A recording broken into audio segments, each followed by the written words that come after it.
back to another edition of GNAT-TV's In-Depth series. I'm Andrew McKeever, the news director at GNAT-TV's News Project, and it's a pleasure to have you with us today on Monday, December 16th. Our topic today is another look at teen mental health, a subject that's garnered no small amount of attention in recent years. It's one that the COVID pandemic, I guess it's fair to say, brought to the fore, but it's also an issue that precedes that. Recently, the Vermont Department of Health released its Youth Risk Behavior Survey for the year of 2023, and it showed that more than a third of Vermont high school students struggle with poor mental health, and just over 50% of Vermont high school students feel like they matter to their community. So in other words, almost half of them don't. Anyway, here to help us analyze and process this and give us some insights into this subject and more broadly, we're joined by Jason Pergament, who is the director of the Student Success Program at Burton Academy. Sarah Scranton is the director of Mental Health Services there at Burton. Terrell Williams is the dean of students, and Kristen Kimball is the school counseling department chair. I want to thank you all for making the time for this conversation. It's an important one, and I really appreciate you coming down here to help us get a better understanding of all this. And just to be clear, the fact that we have 4 professionals from Burton Academy is not meant to convey the thought that it's a problem unique or to Burton. This is a conversation that covers not just our region, but our state, in fact, the entire country. So anyway, just to get started, Sarah, I wondered if you could help us here. It's been about 4 years since we all emerged from the worst of the COVID pandemic, back in 2021 or so. We had the vaccines and schools more or less reopened. I guess what is your sense of the lingering effect of the pandemic on teens who are in high school at the moment, both academically and socially? Is there still an after effect, or have we more or less worked through all that by now? I would love to say we've worked through it all by now. First, thank you for inviting us all here. This is obviously a topic that I'm really passionate about. This is what I do every day. And I think there's a lot to be said about the pandemic and the effect it had on our youth and on us all as adults as well. We all went through the pandemic. And it had a trickle-down effect where parents had a hard time, they were struggling, and therefore kids were struggling. Teachers had a hard time, they were struggling, therefore their students also struggled.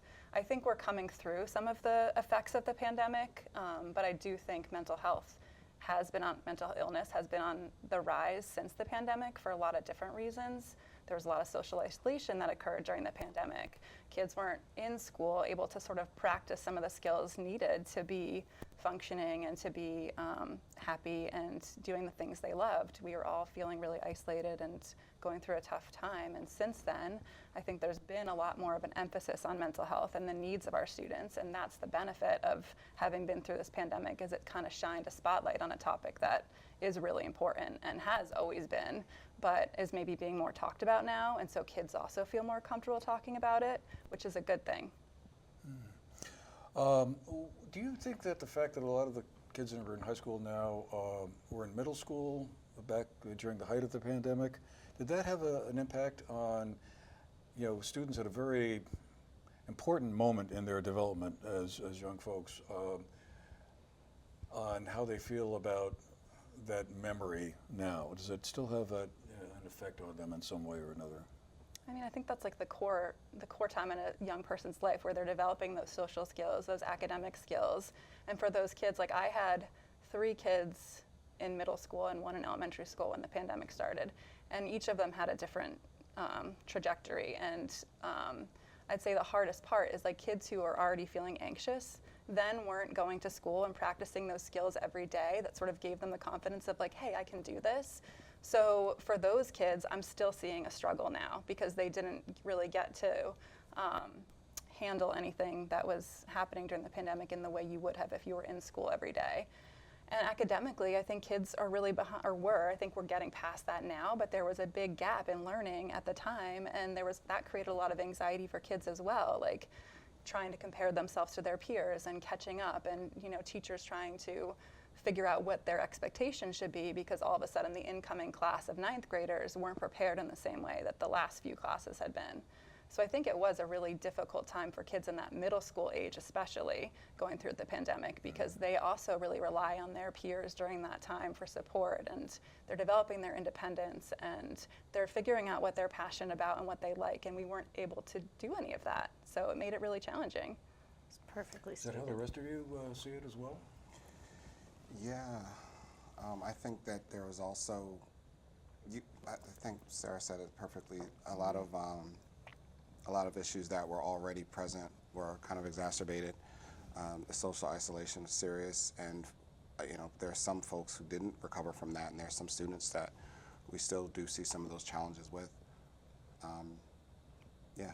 But those are more the minority now. That's than, true. Yes. in those first couple of years, I think it was sweeping. Like, Right. all students are behind Yeah. in those first couple of years.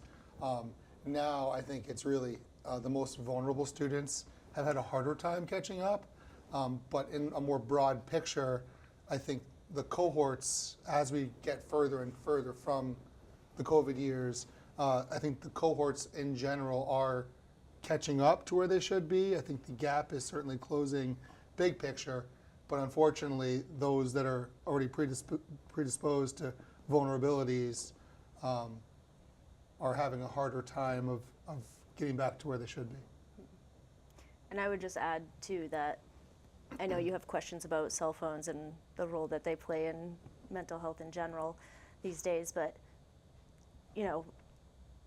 when kids, particularly in middle school, were missing that fundamental developmental stage, right, and learning how to self-regulate, learning how to practice these social skills.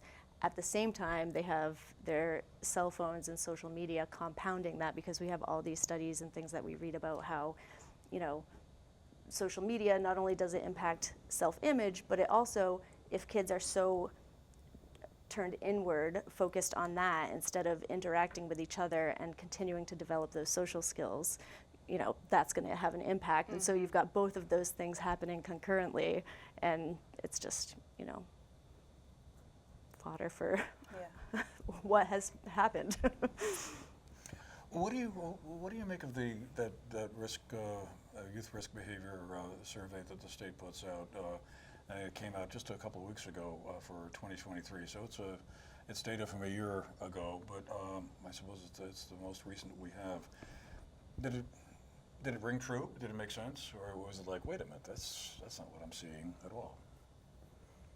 I'm surprised at the 50% of students not feeling like they belong to their community. That number seems a little shocking. As Jason said before, we're seeing those numbers shrink, and so I would expect that number would have been lower. I would feel like students are feeling closer to their community from school to family, so that was shocking. I think we're in a unique position. I mean, Andrew, you mentioned how these are not Burton specific issues, but yet all four of us at the table do come with that shared experience of Burton as our lens to see the world. So I would agree with you, Terrell, as far as thinking about the students that are in our care, but the survey also is across the state. So even if I look at our own population, the students who live in more remote settings, who live in more rural settings, are going to feel more disconnected, right? So if you think about that statewide, I would have to assume that if you broke the data down by county, that you might see that there is probably more than 50% in certain isolated areas. And I would think if you broke it down to just the kids that are at Burton, It'll be a lot I would less. think it would be a lot less. Yeah. That's why perhaps it feels surprising. Yeah. VSAC does also do a senior survey every year, and we just got the results of last year's back, and BBA's numbers were across the board better than the state numbers in terms of students feeling like they got quality education, feeling like they had an adult they could really connect to and trust, things like that. So that was a solid win. Yeah. And I think it's not coincidental that Right. I think we put a lot of Put the effort work in, into the conversations that we have. All four of us sit on a team that meets on a weekly basis to talk about the kids that we're most concerned about and create action plans to support those students. I think as a school, we have a lot of conversations about belonging. We have a PD that is happening right when we come back from break, focused on that book Gather that was recently put out there by a Vermont author that has gotten a lot of attention. And it's all about connection, and I think Burton really does make a very intentional effort to foster connection. Even kids, truancy I think is probably the biggest problem that hangs out there, but I would say that our numbers are, again, better than I think probably what you'd see across the state. But the kids that are having a hard time getting to school are the ones that are feeling disconnected, and they don't really feel that there's a reason for them to come to school, and that if we can create connection, then we can give students reason to care for themselves and reason to lean into the supportive community. How different do you think the environment today is compared to, let's say, 10, 20, 30 years ago, as best you can tell? I mean, I was thinking as you were saying, but speaking to the truancy question, I mean, for me when I was a kid, it was not an option not to go to school. I mean, that was just, no. I mean, but it seems like maybe there's more wiggle room around that. But I guess I just wondered, do you feel like we're living through a moment which has some unique characteristics that are just qualitatively different from what might have been the case, let's say, 15 or 20 years ago? It's all right here. This is the difference. Not that you're on your phone right now. Not all, though. I think there's another. I'm not doom scrolling. No, but But I go think on. it's certainly like the access to social media, the access to technology, online learning, which was, from a teaching standpoint, just horrible trying to educate blank screens in front of your face.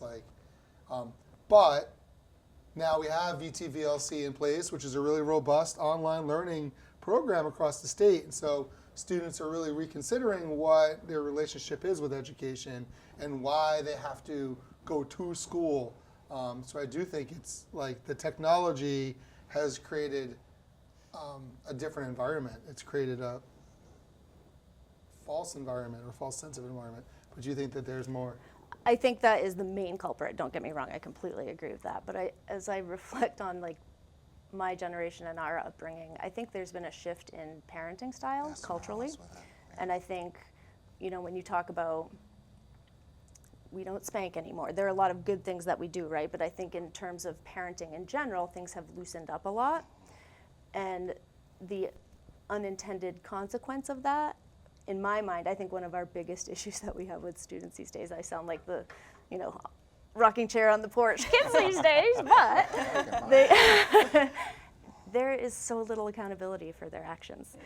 And I think that really is pretty pervasive as well and creates a lot of issue. Which is something that we look at a lot, obviously, in our offices and Dean's office. And parenting was definitely one of the top things that I'd say is one of the major differences. You don't need to spank. I was in a family meeting not too long ago, and the dad said, I don't spank my kid, and so I don't know what else to do. I'm like, there's a ton of other things that you can do besides spanking your kids to hold them accountable, take this thing away from them, which I'd be surprised at how many parents don't think of that as an initial go-to. And will find themselves flustered at how do I respond to my child's disrespect or lack of accountability. And there's just a lot of interventions that you can do.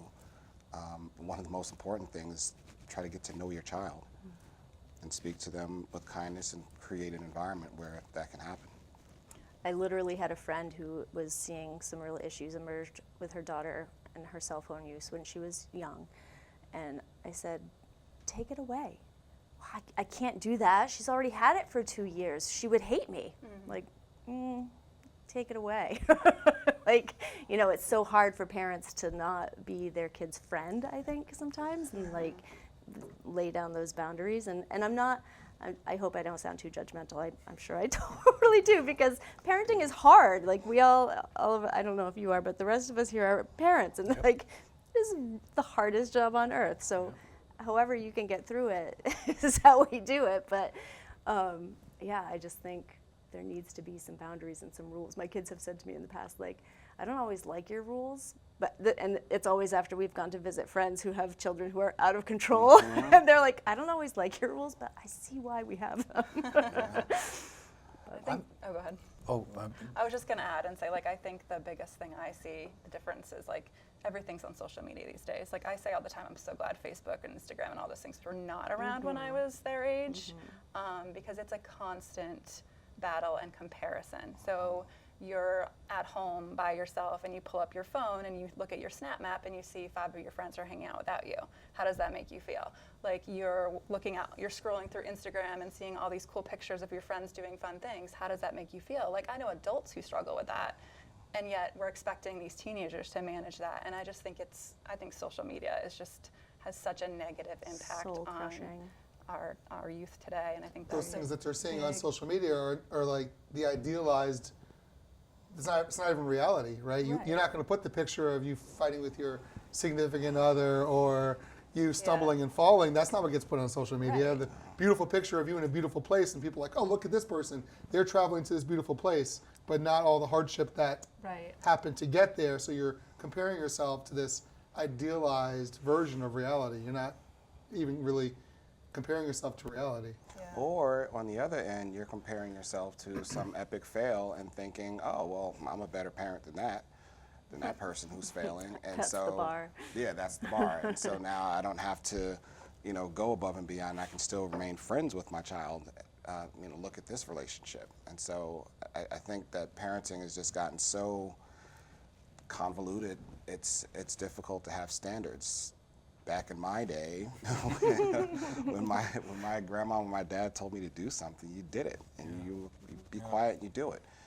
We have students that we see those challenges with. It's not as bad here because students are generally respectful, but you can still see some of the pushback, and I hear some of the conversations that students are having with their parents. I'm like, why are you using this tone of voice?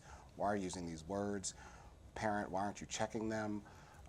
In the middle of a parent meeting, I'll have to check the student and say, excuse me, please don't speak to your parent like that. And the parent has already accepted. That's the new norm. And so, I agree, the parenting accountability is huge. Everything starts at home. That would never happen. Well, so I'm wondering, in Australia, they recently passed legislation that would ban social media for everyone under 16 years old. I love that. Yes. They must have read Anxious Question Generation. A, is that a good idea? I mean, is that something you would like to see here? Yes. I think so. Absolutely.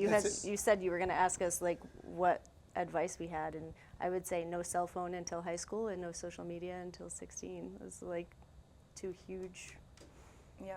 Of course, I guess the issue around that, the Australian thing, is the enforcement. Right. Sure. How do we know that some clever technical wizard who's 13 can't figure out a way to get on? Well, I don't Oh, think and you they even have to can, be because technical. You they're- just click a button that says I am Yeah. 16 and that's it. But if the social expectation, sorry, go ahead. No, you go. If the social expectation is that no one's on until they're 16, then sure, like, kids are going to find ways to get cigarettes before they're 21, like it's what's going to happen. But the expectation is that it's not. So I think setting a bar, because the number one reason why I can think of my own kids, like they want to be on Snapchat because their friends are, right? So if very few of their friends are, then they don't feel like they're missing out, right? I think so. If you could just set the expectation that social media is for adults or young adults at least, then young people aren't feeling like they're missing out, because as we have it now, most 7th graders have social media. They've got Snapchat, they've got Instagram, they've got TikTok. Who knows what Discord, whatever it's called, like all this stuff that I don't even know yet, that they're, because it's how they feel connected. And going back to the COVID conversation, like maybe that's part of it, was that the only way they could connect to their friends for a good year and a half there was through social media, because they had to social distance. They weren't allowed to actually see their friends. So now virtual became real. And it was moving in that direction for a long time, but that year and a half, I think, certainly accelerated it, right? But we got to work hard in the other direction. So this year we have a new cell phone policy at PBA. Yeah, I was wondering if you could describe it for us. I mean, there's a difference from a year ago. We've been moving in this direction for several years, but I think this year we really have a much more unified approach to the faculty having no cell phones in the classroom. And you probably see different classrooms having different compliance with Yeah, that expectation. but I think the thing that you just said is really important. There's a social expectation, right? And so that hopefully creates critical mass and everyone moves towards that. If you're texting your buddy in class, your buddy's in class, and they're not texting you back, then you're the oddball out. And so you'll see there's a lot of students, even if they don't immediately comply with it, we don't see them using their phones in class. So there's sometimes I'll walk around the classrooms, all the cell phones won't be in the bin, but I won't see those students using those cell phones because they realize all of my other peers are also in class and they shouldn't be using theirs. So I think it's gone really well compared to, I think, how we anticipated it going. A lot where more there would be- engagement in the yeah. classroom, a lot more mental Yeah, I was presence gonna in the say, do classroom. you have a lot more, have you noticed fewer students being sent to the dean's office? Because I've heard teachers saying that behavior is better in classes. No, I mean, there's far less students being sent, you know, because, I mean, I gotta say probably 85, 90% of our issues are, you know, because of the cell phone. Yeah. Someone said something, you know, Right. somebody made a TikTok, or even like took a video of themselves doing something stupid on campus. Yeah, our departments collaborate a lot with Yeah. the cell phone use, because if it becomes a student comes to me complaining or crying about something that was posted, then we often collaborate with the dean's office to make sure that the behavior's addressed on both sides. And so I think it's like one of the strengths of our Yeah. of BBI is just the communication between departments. I think we do a really good job of managing that, and Absolutely. to the benefit of the students. So just so I'm clear, students they keep their phones like in their backpacks or on their person or whatever, but they just can't have it out, using it. Actually, the during teachers class. all have a little teachers station where the kids put their cell phones in, and they have Okay. their own little spot in each class, so Oh. they So know they have like the phones between classes. yeah. All right. They can check in with their mom between classes or do whatever they, on their phone. But when they're in class, their phones have been checked into a central location, some kind of a caddy or something where Yeah. they leave them. And then I think what Terrell was saying is even in those instances where kids are not fully complying with turning them into the caddy, because most kids have turned them in and no one's on their phone, You don't then they're see not that. on their phone because it's not happening. I mean, I even had a girl the other day who asked me near the end of the class if she could text her mom. I said, right now? She was like, yeah. And I'm like, do you need to text your mom right now? She was like, I can wait. But like the fact that if it was in her hand, she wouldn't have even asked me, right? If it was in her hand, she'd be under the desk texting her mom anyways. But the fact that she had turned her phone in gave me a teachable moment to say, like, you have lunch in 5 minutes. Do you need to text her right now? And when she thought about it, like in her teenage heart, she wanted to reach her mom right now.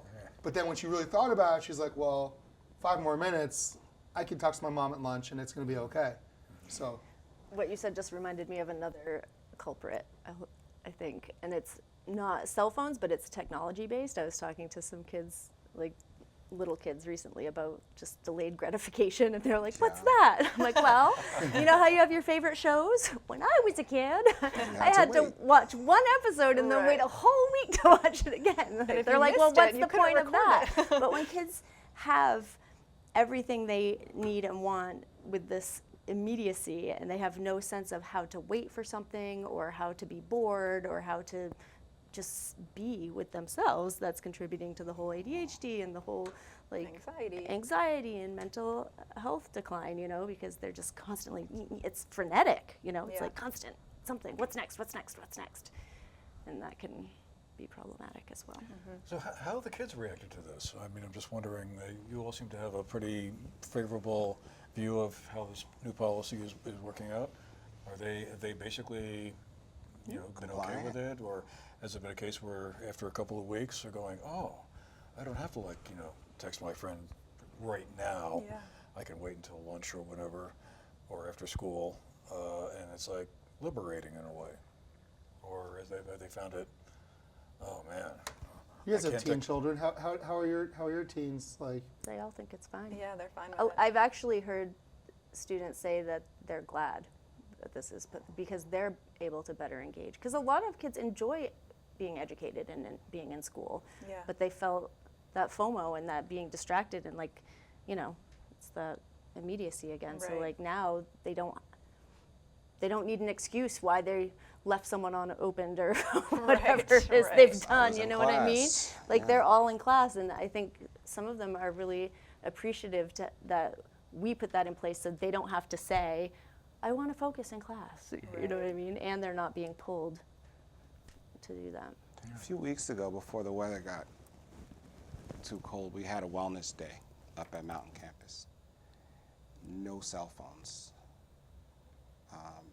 Must have been like 100 kids up there, roughly. And I didn't hear one complaint at all. We had footballs and baseballs and all kind of activities, bocce, and you know, students were rotating between these different stations, and everyone just engaged. Everyone engaged with others. And even some of those students that we had seen, you know, that had the tendency towards isolating, we saw them branch out.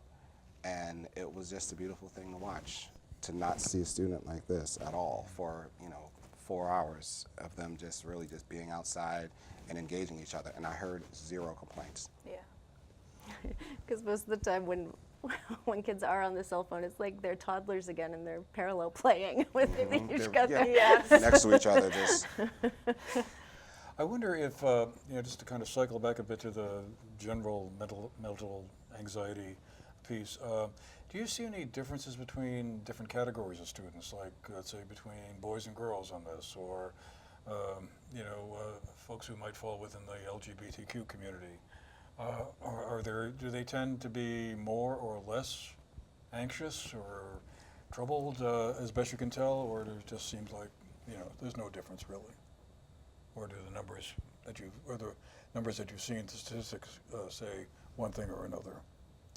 I mean, I think anxiety is like across the board. It doesn't necessarily discriminate based on gender or how you identify. I'm certain, you know, there's obviously students that we serve that would fall into the LGBTQ community, and for sure, they deal with more unique stressors than other kids have to deal with. But I think BBA is a really open and supportive community. I mean, I hope that they would describe it that way. I think in my role, I see every kid, from the kid who's getting A's in all their classes and striving to go to an Ivy League, to the kid who maybe makes it to school one day a week. You know, it's like there's such a spectrum of the kids we serve in the health center, and it's one of the things I'm proudest of, is it is a really safe, open place for anybody to walk in and feel like they can come in and just talk to somebody for maybe it's one time in their 4 years at BBA, or maybe they're in there every single day. I think that's one thing we do really well as a community, is just prioritize mental health. And it might be you're having a really stressful morning and you need a little space. It might be you need someone to talk to about a really traumatic thing that happened to you. Like, we see every scenario. I'd say as far as like anxiety and ADHD, they're definitely being diagnosed more. I don't necessarily think that's because more kids are presenting with them than in the past. I think we're talking about it a lot more and people are identifying it a lot more. Whereas maybe some disorders went undiagnosed in the past. Now there's just been so much more of a spotlight on these issues, and parents and teachers are saying, oh, I wonder if this is more than just behavior, you know, is there something going on? And one thing that parents always are concerned about, that I find, is just that stigma of like, I don't want my child to have a label. The kid, on the other hand, when they find out, like, hey, you know what, this is ADHD, they're like, oh my gosh, thank God there's a reason why this is hard for me. Or, you know, you really have some social anxiety and this is why. And hey, these are some things we can do. It's really treatable. It's like you just see a weight come off of them. Like, they're just relieved. It's one of the things I love most about my job, is just letting them know that there's nothing wrong. We just have to figure out what we can do to help you get through this. You know, everything has a solution, and that's how I like to look at it. You know, we all have our struggles. We all have things that are easy for us, and we all have things that we struggle with. So for students who don't necessarily know what to do, I feel like the health center is that place where we can kind of provide that wraparound support and kind of help them figure out, in baby steps usually, like, what do we do next?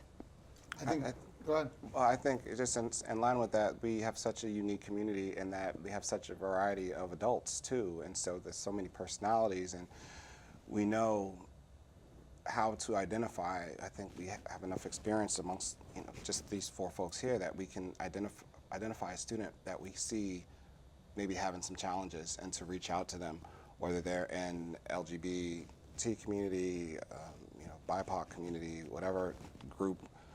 I know for myself, definitely in the dean's office, we are constantly, I'm looking for the student that's trying not to be seen.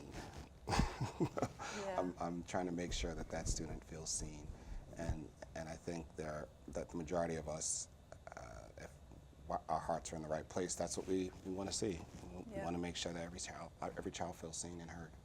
Yeah, what I was going to add to that too is that, like, in today's society, at least here in Vermont, in our community, things like gender are so fluid. It's really hard to identify, not to say there aren't boys and girls, but to say that there aren't neat little categories, you know, that things are much more on a spectrum, and it's not very clear to put a certain category in one place, or to say more of these or less of those are having. I think it's the student who feels disconnected struggles, and whether that's, you know, and that's a confluence of factors. Gender may be one of those factors, or orientation might be one of those, or color of your skin, but it's not very neatly organized into those discrete packages at all. Right. It's very much a case-by-case basis.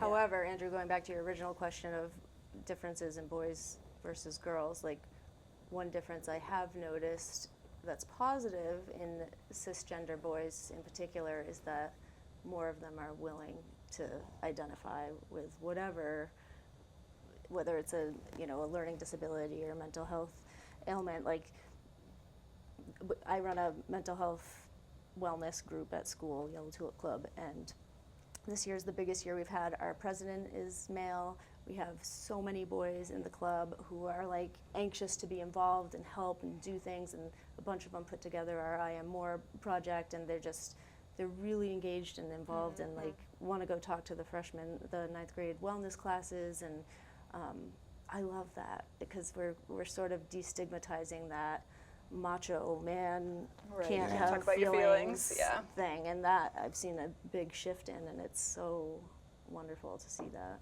That's something that I really value with our staff as well. And I know I work very closely with Jason and Billy, and we always are modeling to students, like, it's okay to talk about your feelings. And whenever there's a conflict or breakup, a lot of times I'll end up with a young man in our office, and he's emotionally distraught, and it's okay. It's all right for you to feel that way, and this is a natural feeling, and, like, just kind of giving permission, and then for us to model that amongst each other, and then work collaboratively with the health center. Like, you know what, this may be a place where you can go. So we've created this environment that says it's okay. On the positive side too, like, I'll That's see a you and, positive. how you doing, man? You know, or I love you, bro, and that kind Yeah. of stuff, like, to show the kids Lots that, of like, hugs. I And give Yes. hugs when I see JP after I haven't seen him over vacation. Like, we give each other a hug. for kids to see that, the softness that can Yeah. exist between two adults makes it okay to have feelings. You know, to model good feelings makes it okay to have all feelings. Good point. Well, we're gonna have to wrap it up pretty shortly here, but I just thought I'd ask sort of a final question to you all for the parents who may be watching. What advice would you have to them? We've spoken to that a little bit over the course of this conversation, but are there any suggestions you would have if you get the sense that your kid is for whatever reason acting differently or struggling or having problems that didn't seem to be manifest before? Like, what are the warning signs that they should look out for? Or what can they do, or what should they do? Is it simply a matter of trying to engage them in a conversation and just say, hey, what's going on? Or is there more that needs to happen? I think establishing boundaries is extremely important. And while it may feel like your child is, fighting you or, disgruntled with you, they ultimately know that they need it and they respect it. I also think it's okay to ask for help if you're concerned or you're worried about your child. Sometimes I work with parents who have a really hard time accepting that something's going on, and I think that's our instincts as parents in general. Like, we want everything to be okay for our kids, and sometimes it's hard to realize that it's not. But if you're starting to wonder, like, you know, my son's no longer hanging out with his friends, or all of a sudden has a different friend group, or isn't doing anything that he used to really enjoy. Like, to me, those are some warning signs where you should maybe pay attention and seek support. And I think that's one of the really unique things about Burton is we do have the health center. It's totally a confidential, safe space. We you know, work with parents just as much as we work with students, because we recognize that they're only with us for a certain number of hours in the day and then they go home. So if we're not collaborating with parents, you know, it's not as helpful. So I would say, like, if you're concerned, then reach out and we can have a conversation about, like, what you're concerned about and what we might be able to do about it to support you, because the last thing I want is for anyone to feel alone. And that can be especially hard if the parents had their own negative relationship with school. If that parent experienced school as an isolating place, then they're not going to really trust at first that the school that their kid goes to can be any different than their own experience. You know, but I will say, you know, to bring it back to COVID quickly, I think we've had to really innovate as educators in the past 5 years and find creative ways to engage students, creative ways to build community, creative ways to pull families closer to the school. And so I do think, agreeing with Sarah, that connection is really important. And if the parents can reach out to the school and say, hey, I've been noticing these things, it really allows us as a school to put some early interventions into place before it reaches a point where it's now out of control. You know, we can share some of our creative practices. We can share things that have worked with other families, other kids, but it really requires a partnership and a trust. And any of us are appropriate people to reach out to for that.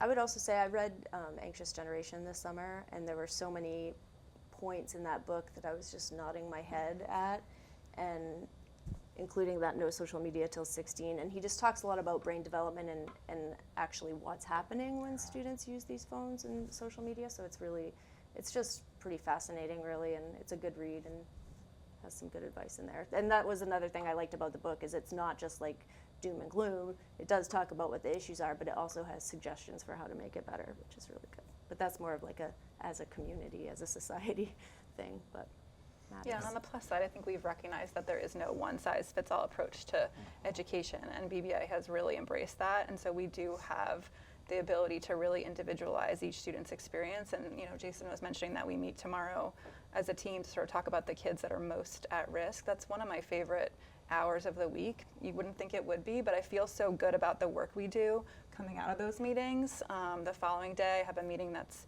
also just a mental health team, where we really talk about the kids who are most vulnerable and who are struggling the most. And those two meetings feel like, you know, we're here for a reason, we have a purpose, and we're doing really good work, and we are able to make decisions for our students that really benefit them that we wouldn't even consider 30 years ago, because it really was more of a, everyone goes to school and this is the way your school day goes. It was a one-size-fits-all approach, and now we recognize that that doesn't work for everybody. And we have a lot of alternative programs and pathways to getting your degree, and I just think that that's one thing that BBA really excels at and makes me one of the reasons I'm most proud to work there. All right, well, I guess we'll leave this extremely complex and complicated subject there for now, possibly to return to at another point. It really is quite fascinating, and I can't help but think back to, my God, thank God I got through high school before all of this technology arrived, because high school was complicated enough. Right, It seemed like being a back teenager then. is hard enough. I know, you know? that was pretty overwhelming just normally, or whatever it was back then. And I won't go into the number of years we're talking about here. But anyway, I just wanted to say thanks to our panel for coming down and making the time for this, I think, very important conversation. Jason Pergament, Sarah Scranton, Terrell Williams, Kristen Kimball. Thank you all very much for your time and your insights. I think it'll be really interesting to see how this all tracks going forward, if indeed there's a point where cell phones and social media, which seem to be the subject that come up all the time every time I visit this subject, finally find some kind of way of controlling it. I'm not sure if that's possible or not, but well, maybe artificial intelligence.